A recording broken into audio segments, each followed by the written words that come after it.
Welcome back, students. We are going to continue where we left off for chapter 2. So, in the last section, we talked about atoms and their components, specifically protons, neutrons, and electrons. Now, we're going to start getting into what's called chemical bonds. Before we do that, let's talk about atoms and how they combine. So, as we learned, atoms are the smallest particles of matter, the smallest parts of matter that cannot be broken down any further. I talked about how they're kind of like Lego pieces, where each individual Lego piece is an atom. Keep in mind, though, we can combine those atoms to make what's called molecules. Molecules are a combination of two or more chemically joined atoms, and they're chemically joined by what's called bonds. If we go with our Lego example, one Lego is an atom, and the parts where they connect, the top and bottom, can form bonds.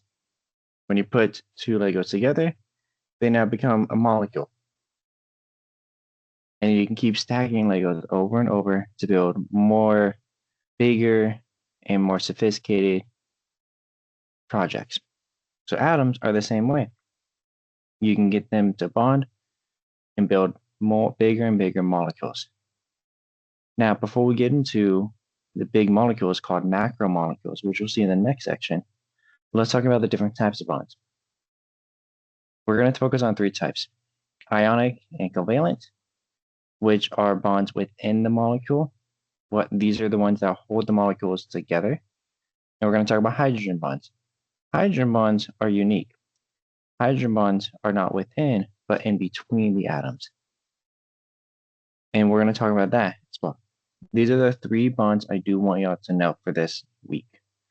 I do want you to know what they are and what their differences are. Now, for each section, I have a little intro and some questions that I want you to answer. And then I'm going to have you watch a YouTube video.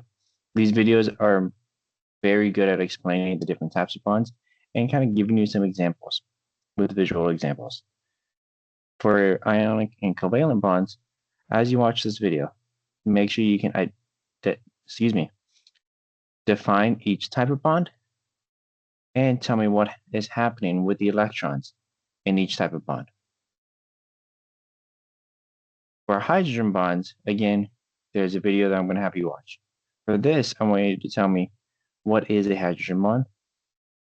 What are hydrogen bonds within a molecule or between two molecules? And what elements are needed for a hydrogen bond? So again, go through each section, watch the videos, and make sure you can answer these questions. These will be important for the upcoming unit exam.